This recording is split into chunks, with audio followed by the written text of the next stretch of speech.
Hello students, स्वागत है आप सबका एक और नई वीडियो में। तो हम पढ़ रहे थे स्टैंडर्ड 9 का chapter the fundamental unit of life, और इसके पहले वाले वीडियो में हम ऑलरेडी डिस्कस कर चुके थे कि एक सेल क्या होता है, सेल को डिस्कवर कौन किए थे, सेल का शेप क्या होता है, सेल का साइज क्या होता है। अभी बढ़ते हैं हमारे नेक्स्ट टॉपिक की तरफ, जो की है what is a cell made up of. ये जो हम बोल रहे थे जिसको सेल बोल के कहते थे, या फिर जिसको एक बिल्डिंग ब्लॉक ऑफ या फिर बेसिक यूनिट ऑफ लाइफ बोल के कहा गया, ये सेल किससे बना हुआ रहता था और इस सेल का काम क्या होता है, अभी जो है इस वीडियो में आज हम पढ़ने वाले हैं।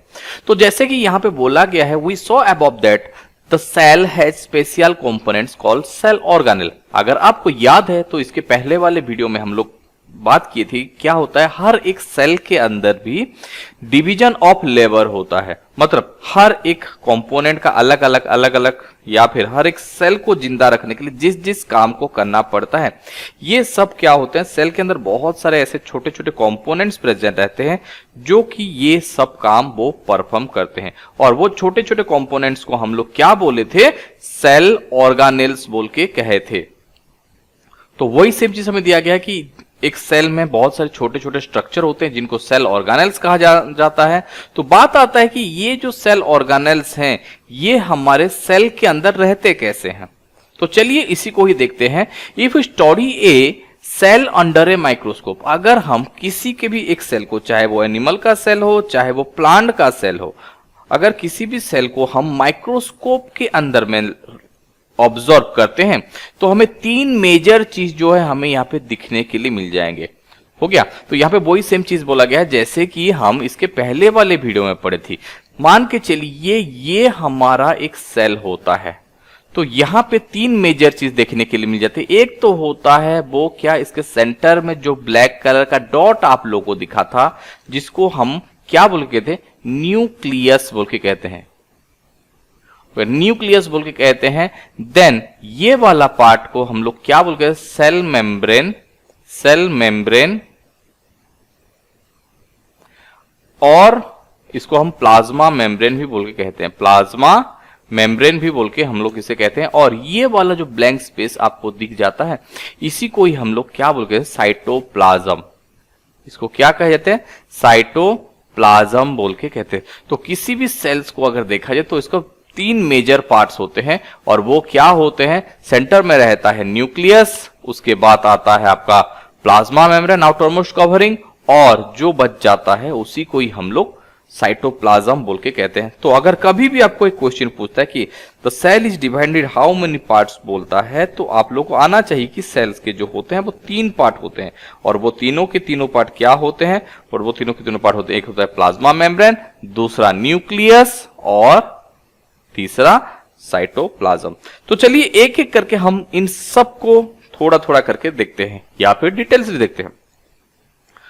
तो सबसे पहला टॉपिक जो निकल के आता है हमारे सामने बच्चों, वो क्या होता है, प्लाज्मा मेम्ब्रेन, और it is also known as the cell membrane. Plasma membrane या फिर इसको सेल मेम्ब्रेन भी बोल के कहा जाता है।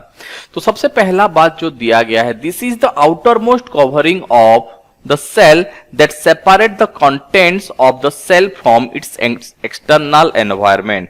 तो यहां पे हमें थोड़ा सा जो है समझना है कि यहां पे जो बोला गया है सेल के कंटेंट्स और एक्सटर्नल एनवायरनमेंट, इसको सबसे पहले हम समझते हैं। तो थोड़ा यहां पे समझने की कोशिश कीजिएगा। तो क्या होता है, लेट मान के चले हमें जो हनीकॉम लाइक स्ट्रक्चर देखने के लिए मिला था, उसमें से एक हनीकॉम लाइक स्ट्रक्चर को हम लोग लाते हैं।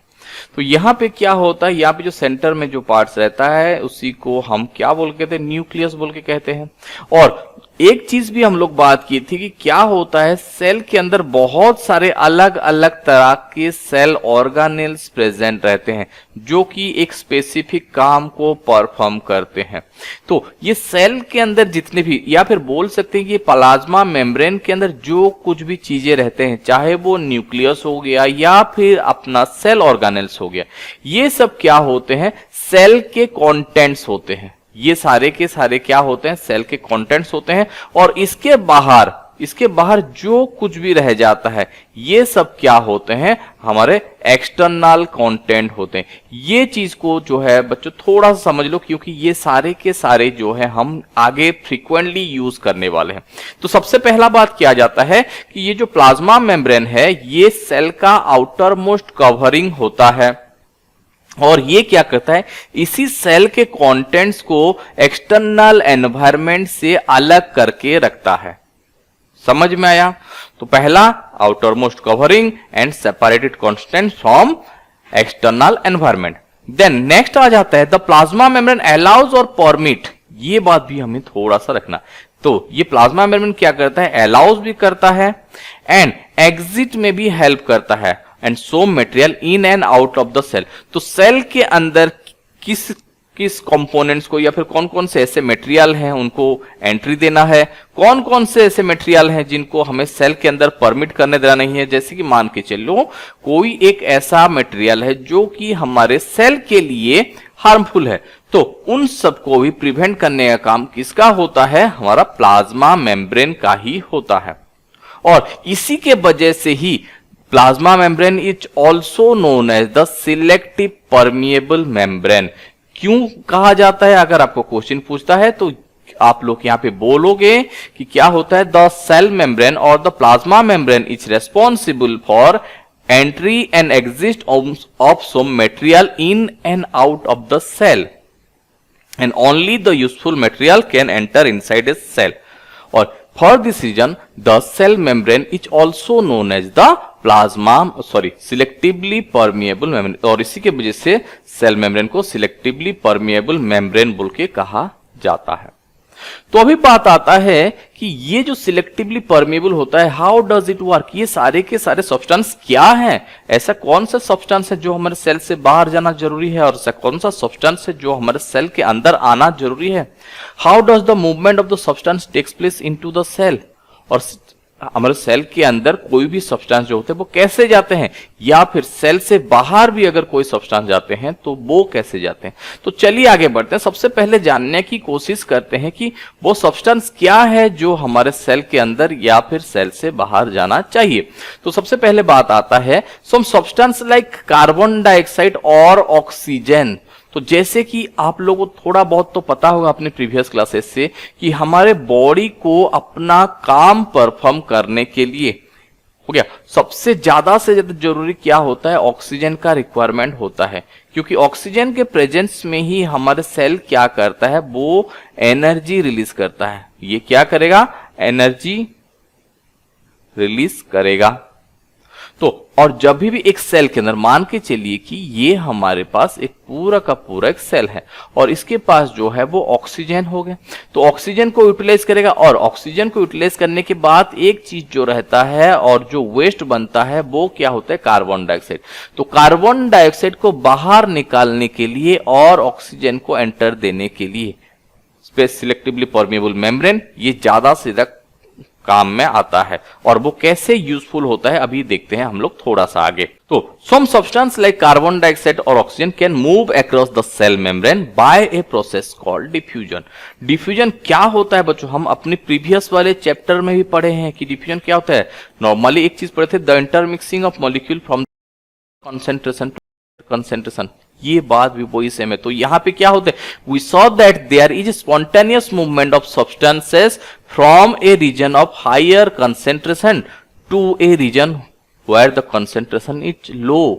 नॉर्मली इसको समझने के लिए हम लोग एक चीज या फिर हम केमिस्ट्री के पहले वाले चैप्टर में पढ़े थे, और वो क्या होता है, जैसे कि मान के चलिए कि यहां पे हमारे पास क्या होता है, यहां पे एक कटोरा पानी रख लेते हैं हम, और इसके ऊपर हम लोग क्या करते हैं, एक बूंद जो है वो इंक डाल देते हैं, और कुछ टाइम बाद हम लोग क्या देखते हैं कि ये जो इंक के जो पार्टिकल्स जो होते हैं ये पूरे के पूरे ग्लास में जो है वो फैल जाते हैं, या फिर बोल सकते हैं कि ये जो इंक के जो छोटे छोटे मॉलिक्यूल्स थे ये सारे के सारे क्या हो गए, उसी ग्लास में आपका जो है मिक्स हो गए। और जहां पे ये इंक सबसे पहले गिरा था वो वाला रीजन कौन सा था, वो हाई कंसेंट्रेशन वाला एरिया था, और यहाँ पे जितने ही मॉलिक्यूल्स थे, जितने भी पार्टिकल थे, ये सब पानी के साथ मिक्सअप हो गए स्पॉन्टेनियसली। यहाँ पे हमें किसी भी तरह का एक्सटर्नल एनर्जी का जरूरत नहीं पड़ा, और वो जो है वो हमारे पानी के साथ मिक्सअप हो गए, और इसी प्रोसेस को हम क्या बोल के कहते थे,